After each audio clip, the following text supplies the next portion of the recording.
You ever walk into a room and feel the air freeze, like time holds its breath for a second? That's what it felt like when I opened the door to that downtown law office. Marble floors, leather chairs, everything reeked of money and betrayal. I still had the voicemail fresh in my ears. Ethan, I've decided I want a divorce. You can talk to my lawyer. That's the only way we'll be communicating from now on. That was it. No explanation. No chance to talk. Just cold words from the woman I gave 12 years of my life to. So I went. The receptionist looked up, blonde, fake smile, clicking nails. Do you have an appointment? I'm here to see Mr. Lanson. My wife, Natalie, told me to come. When the man came out, I recognized him. Suited up like a Wall Street shark, maybe early 40s, but the bags under his eyes told a different story. I stood, extended my hand. Yes, I'm the husband. And that's when his hands started shaking. Not a nervous tremble.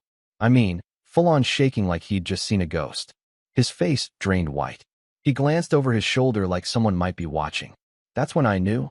This wasn't just business. What's wrong? I asked. He fumbled with his briefcase, wouldn't meet my eyes. Let's talk in my office. I followed him in, but my gut was already doing somersaults. Something about this felt off. He closed the door behind us, didn't sit. Instead, he paced. I didn't know she'd send you here, he muttered. What's that supposed to mean? She said you were out of town. My pulse kicked. I didn't say a word. Just let the silence wrap around him like a noose. The guy cracked in less than a minute. Look, I didn't mean for this to happen. Boom.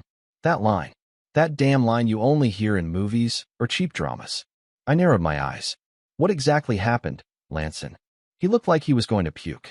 It was one night. Okay, a few nights. She said she was leaving you anyway. I swear I didn't know you two were still. Still what? I snapped. He looked up finally, guilt bleeding from every pore. Still together. And just like that, the truth hit me in the chest like a cinder block. My wife's lawyer, the one she sent me to, was one of her lovers. The rage came slow, like lava crawling through my veins. I wanted to flip his mahogany desk, grab him by his cheap silk tie, and ask him what else he knew. But instead, I breathed. I wanted answers more than revenge. How long? I asked. He sighed. 3 months.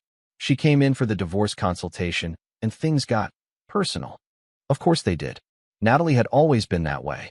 Magnetic. Manipulative. The kind of woman who could make a man feel like a king, until she decided to burn his castle down for fun. I leaned forward. Did you know we had an anniversary trip planned last weekend? Paris.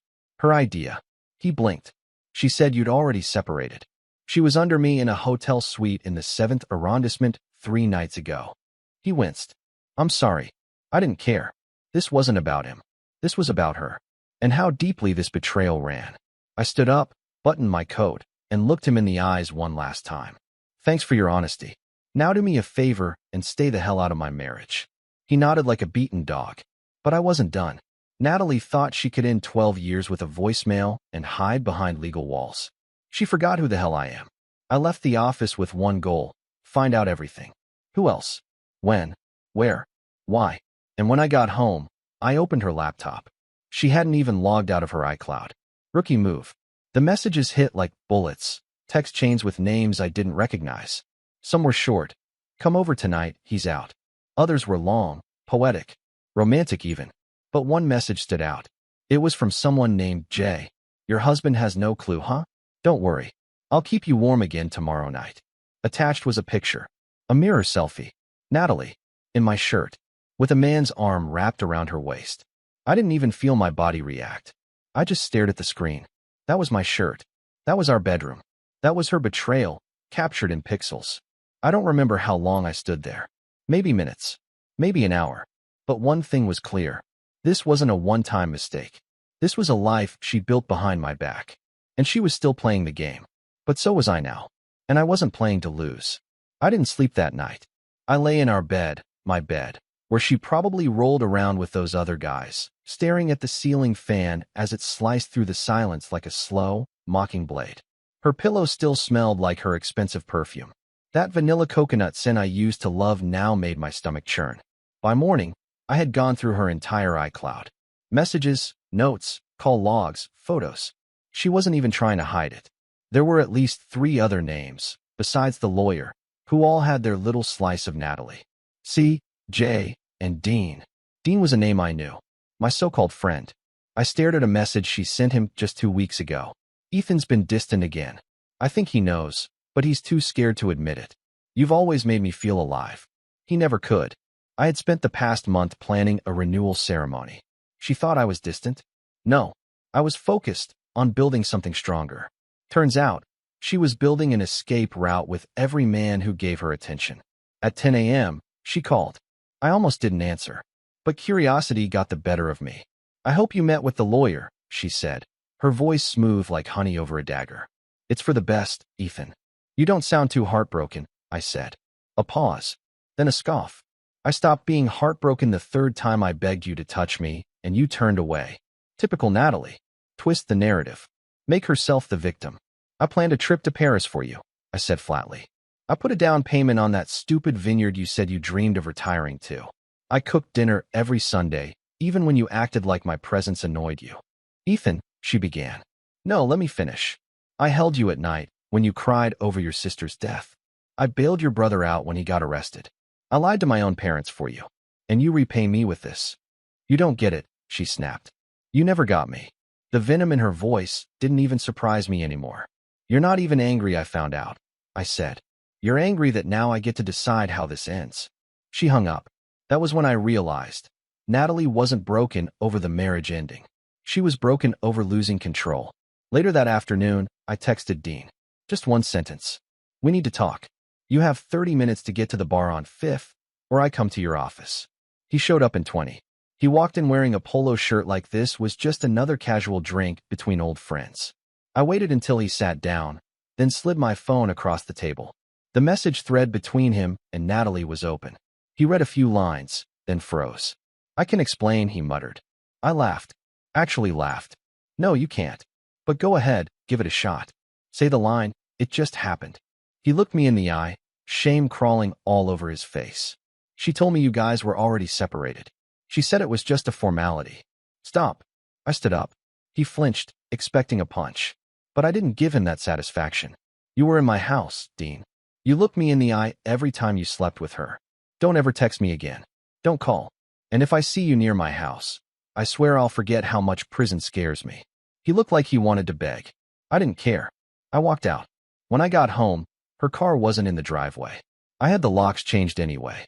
I sat on the couch with a bottle of bourbon and stared at the silence around me. This house used to be loud. Laughs, arguments, music. Now it echoed with betrayal. Later that night, I got an email. From Natalie. No greeting. No apology. Just, I'll send someone to pick up my things. Don't make this harder than it has to be. I didn't reply. Instead, I opened her email app again. I wasn't even looking for more evidence. I just wanted to understand why. And that's when I found it. A draft email. Never sent. To whom it may concern, I am writing to formally transfer Ethan Carter's shares of Horizon Design Limited, as discussed. She wasn't just cheating on me. She was trying to take the company I built with my bare hands. Everything was falling into place now. The sudden interest in our finances. The fake smiles when I talked about expanding. The nights she stayed late at the office. This wasn't just betrayal. It was warfare. And she thought she'd already won. But the game had just begun. The next morning, I visited my attorney. Not the kind you find on a billboard or some coupon mailer. I called up Rick Donovan. Old school, sharp, cold-blooded. The kind of man who doesn't flinch when things get dirty. He handled my corporate litigation once, and I knew he had the stomach for what was coming. I laid it all out. Messages, emails, the unsent draft, even a screen recording of her iCloud activity. He didn't interrupt, didn't look surprised. Just nodded and took notes. When I finished, he leaned back in his leather chair and said, "She's sloppy. That's good. Means she's cocky. But she's dangerous too, Ethan. If she's messing with business assets, we need to hit first. She's trying to gut me from the inside out," I said. "I want her to know that I know everything. I want her to feel it." Rick smiled, the kind of smile wolves give before they bite. "Then let's start with freezing the company's shares. I'll file the injunction today. And you're going to do something even more important." "What?" "You're going to pretend you know nothing." I paused. "You want me to act like I'm still playing dumb?" "Exactly. Let her walk into her own trap." I left his office calmer than I'd felt in days. Not because anything had been fixed, but because I finally had control again. and she had no idea it was slipping through her fingers. That night, Natalie came by. Without warning, her heels clicked on the hardwood like she owned the place. She was wearing that stupid leather jacket I bought her in Florence. Lipstick perfect. Attitude even sharper. "I came to get some things," she said flatly. I didn't even flinch. Just nodded and followed her as she walked through the house, opening drawers, checking closets. She moved like a thief, pretending to belong. In the hallway, she stopped at the wedding photo still hanging on the wall. She stared at it for a second. "You used to smile like that," she said, almost wistfully. "So did you," I replied. Her face hardened immediately. "You were cold, Ethan. You pushed me away." "There it is," I muttered. "The script." "What?" "The script. The same excuses you probably fed the others." He was cold. He was distant. He didn't understand me. "You think that justifies sneaking around with 4 different men?" She turned, jaw clenched. "I didn't sneak. I survived." I laughed. Actually laughed. "You survived? In Parisian hotel suites with champagne and bubble baths." "You don't get it," she said, voice rising. "I begged you to see me. You weren't invisible, Natalie. You were bored. And instead of fixing it like a damn adult, you opened your legs to strangers." Her eyes narrowed, voice dropping to a hiss. "Careful, Ethan. You're not exactly innocent either." I stepped closer, calm but cold. "Oh, I'm plenty guilty. Guilty of trusting you. Guilty of building a life around someone who was busy burning it down." She tried to push past me, but I blocked the hallway. "You didn't just cheat on me," I said. "You planned this. You tried to steal from me." Her face twitched, just for a second. That's when I knew she realized I'd found the draft email. "You're bluffing," she said. I said nothing. She walked past me without another word, grabbed her suitcase, and left. As the door slammed shut behind her, I stood there in the silence. Heart pounding, hands steady.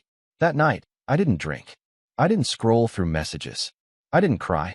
I pulled out a pen and paper and started writing. Everything I remembered, every name, every event, every damn date. Rick had told me, build the timeline, own the story. So I did. 2 days later, I got a knock at the door. Not Natalie. The police. "Mr. Carter?" "Yeah. We have a search warrant for electronic devices. There's been a complaint filed by Mrs. Carter. She claims you hacked her personal accounts and made threats." I nearly laughed in the officer's face. But I didn't. Instead, I handed them my phone, unlocked it, and said, "Everything's right there. You'll find more than she bargained for." One of them looked confused. The other seemed annoyed. "She's playing every angle," I said. "Be sure you check the iCloud account. It's still under our shared plan. Nothing was hacked." She never logged out. They left with my phone, and I realized just how deep she was willing to go. False accusations, legal traps, lies stacked on lies. But now I wasn't reacting anymore. I was hunting. The call came from Rick the next morning. "She filed a restraining order," he said, no hint of surprise in his voice. "Claimed you threatened her life." I didn't even blink. "Figures. She's trying to paint me into a corner." "What now?" "We file a counter motion. You're clean. And I've already sent the court evidence showing joint account access. She never logged out. She's overplaying her hand." "Good," I muttered, "because I'm done playing defense." That evening, I went to see her mother. Yeah, her mother. Sandra. A woman who always looked at me like I was the hired help who somehow got too comfortable. But this time, when she opened the door, she looked unsure. No makeup, robe barely tied, hair in a mess, very un-Sandra. "You shouldn't be here," she said, barely opening the door. "I know, but you need to hear this." She started to close the door, but I put my hand against it. Not forcefully, just firmly. "I'm not here to fight. I'm here because I think your daughter's losing it. And dragging people down with her." Her eyes shifted. "Natalie said you were becoming erratic. Obsessive." I chuckled. "Right. I'm the obsessive one. That's why she had affairs with her lawyer, my business partner, and 2 guys she met on Instagram." Sandra froze. She hadn't known. I could see it in her eyes, the moment the curated version of her perfect daughter cracked. "She's trying to take my company, Sandra. She filed false charges. She's lying to the courts. You raised her. Tell me, does this sound like something Natalie's capable of?" Silence. Then Sandra stepped back and let me in. I sat on the edge of their white designer couch while she poured herself wine. Not for politeness. For nerves. "I knew she was unhappy," Sandra said finally. "But this is madness." She told you I was abusive, didn't she? Sandra's silence was answer enough. She's building a narrative, piece by piece. So when it all falls apart, she walks away looking like the victim. She's setting the stage. Sandra sipped her wine. She learned from the best. I glanced up. What do you mean? She watched me do the same thing to her father. Only difference, he never saw it coming. I left her place feeling cold. Not because of the weather, but because I saw the pattern now. Natalie wasn't broken. She was built this way. Calculated. And I had underestimated her from day one. Later that night, I got a message. From a number I didn't recognize. You don't know me, but I was with Natalie a few times. If you're who I think you are, her husband, I think we should talk. Attached was a picture.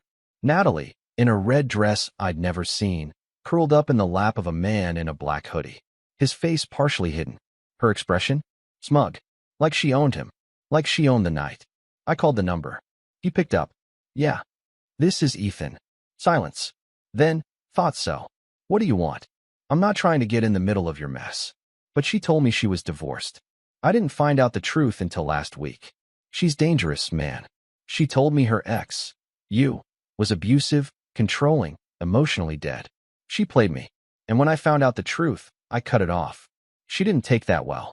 Who are you? My name's Marcus. I bartend at 11 Lounge. We met there. She said she was free at last. I only believed her because she was so damn convincing. What do you want from me? Nothing. Just watch her back. She's unhinged. And if she feels like she's losing control, she lashes out. The line went dead. I sat in the dark, hands clenched, mind racing. She was spiraling. And spiraling people don't fall quietly. The next day, I woke up to my front windshield smashed. A rock still lying on the hood. No note. No witnesses. Coincidence? Not a chance. I checked the security footage from the camera I installed last month, one she didn't know about. And there she was, middle of the night, hair tied back, wearing gloves, throwing the rock, then casually walking away like it was just another Tuesday. No hesitation. No fear. Just cold-blooded destruction. She didn't know I had the footage yet. But soon, she would. Because now I had everything I needed. Evidence. Motive. Timeline. Witnesses. She wanted war. Now she was going to get it. I emailed the footage to Rick at 6 a.m. sharp. No message, just the file. He replied within the hour. This seals it. We press charges for vandalism and use it to undermine her restraining order. We'll also introduce it during the divorce proceedings to establish behavior. Good job, Ethan. You've got her by the throat. I wasn't smiling, though. None of this felt like victory. Just a slow, methodical walk through fire, and I was still blistering from the heat. Later that day, I got a notification. Natalie had posted a picture on Instagram. Her and some random guy on a yacht. Caption. Starting over, finally free. It was so calculated it was laughable. The whole world was supposed to believe I was the toxic one. That she was finally escaping some imagined prison of pain. A few mutual friends liked the post. Some even commented, "Proud of you. You deserve happiness." They didn't know she smashed my car the night before. They didn't know she was sleeping with her lawyer while I was cooking dinner for our anniversary. I started getting texts from old friends, people I hadn't talked to in months. Half of them wanted the gossip. The other half were checking in, pretending they cared, when really, they just wanted the juicy details. But one text stood out. It was from Jared, my college roommate, best man at our wedding. Hey man, saw everything. Just want you to know, I never trusted her. Thought you should know, she made a pass at me once. Back in 19. I didn't want to wreck what you had, so I said nothing. Sorry, I read that message 5 times. She hit on my best friend? Back in 2019, we were trying for a baby. We were looking at nurseries, baby names, and she was trying to jump into Jared's pants. I called him. He picked up instantly. Ethan, I didn't want to tell you then. I figured it was just a drunk moment, and maybe I misunderstood. What did she say? She told me you were boring in bed. Said she missed being with someone who took charge. Then she laughed like it was a joke, but I could tell it wasn't. I exhaled slowly. Thanks for telling me now. I should have done it earlier, I know. I'm sorry. It didn't matter anymore. Nothing could shock me at this point. I was dealing with a professional manipulator. Someone who didn't just betray people. She broke them for sport. That night, I drove past 11 Lounge. Not because I wanted to see Marcus, the bartender who warned me, but because I wanted to see if Natalie was there. If she was out, playing her new role, living her fake freedom. And there she was, sitting in the outdoor section, legs crossed, cocktail in hand, wearing the same dress she wore to my company's Christmas party last year, laughing with a guy in a tight shirt and gold chain. She looked radiant, confident, like the queen of her own little kingdom. I watched from across the street, hidden by shadows. My phone buzzed in my pocket. It was Rick again. Court hearing moved to Monday. Be ready. I drove home without saying a word. Didn't stop for food. Didn't even turn on the radio. Because all I could think about was the courtroom. Facing her. Seeing if she could still lie with that same casual smirk when a judge was watching. Monday came fast. I walked into that courtroom wearing my sharpest suit. No lawyer beside her this time. Apparently she ditched Lanson after things got too complicated. She came in alone, wearing all white like some kind of reborn angel. The irony nearly made me laugh out loud. She didn't look at me once, but I looked at her. I studied every twitch, every fake smile she gave to the clerk, every calculated glance around the room. When her name was called and she stepped forward, I swear the air changed. The judge didn't waste time. Rick presented the footage, the emails, the text messages, the timeline, the attempt to transfer my company's shares, the restraining order with no merit. And then he played the video. Natalie, in the middle of the night, smashing my windshield. When it ended, the silence was thick. The judge adjusted her glasses, looked over her file, then finally looked at Natalie. Mrs. Carter, do you have anything to say before I make my ruling? Natalie straightened her back, put on that rehearsed look of victimhood, then opened her mouth to speak. But before she could say a word, the courtroom door opened, and in walked Marcus. He didn't say a word. He just walked up to the clerk, handed her a file, and pointed at me. Subpoenaed witness, he said. Natalie's face turned ghost white, and I leaned back in my chair, finally letting the corner of my mouth curl. Now it was her turn to burn. She didn't speak for the rest of the hearing. When Marcus sat down in the witness stand, the tension in the courtroom wrapped around everyone's throats. Even the judge leaned in slightly, sensing what was coming. Rick rose and approached him.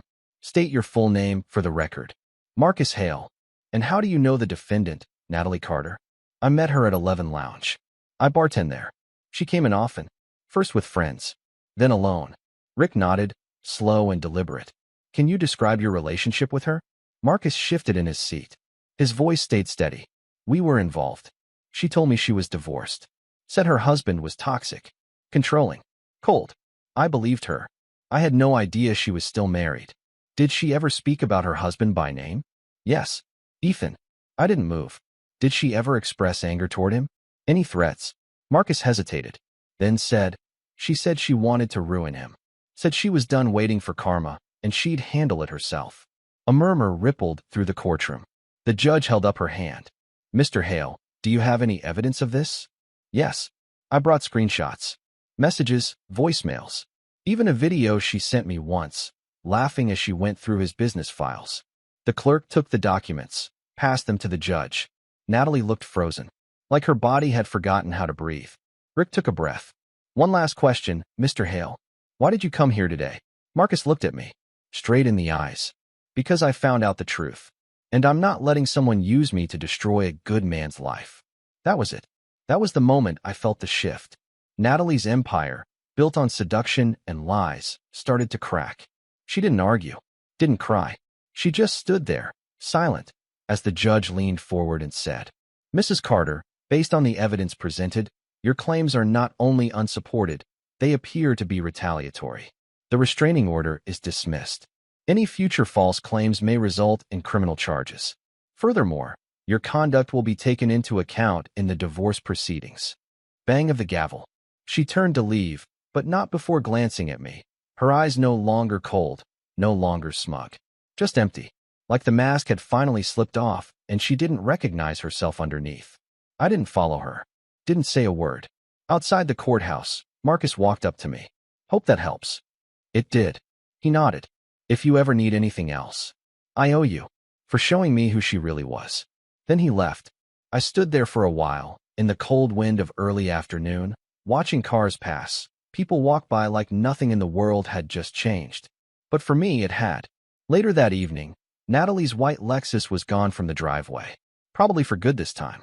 I walked through the house slowly, like it was some ancient ruin. Traces of her still lingered, scents, Memories, echoes. I opened the closet. Her side was bare. Good. I poured myself a drink. Sat on the back deck. Watched the sun fall behind the trees. Then my phone buzzed. A message from her. You win. I hope you're proud of yourself. I stared at the screen. Then replied. I'm not proud. I'm just free. I blocked her after that. The next week moved fast. Rick filed everything. We froze her access to all assets. She tried to retaliate once more, but this time, nobody listened. Her image had cracked beyond repair. People saw the truth now. Even some of our mutual friends apologized. Said they didn't know. That they believed her stories because she always seemed so believable. That's the thing about people like her. They don't just lie. They perform. But the show was over now. One night, I sat down and wrote a letter. To myself. Just to get it all out. I wrote about every moment I ignored my gut. Every time she made me feel small and I swallowed it. Every time I told myself she's just tired or it's probably nothing, when deep down, I knew. Then I burned that letter in the fire pit.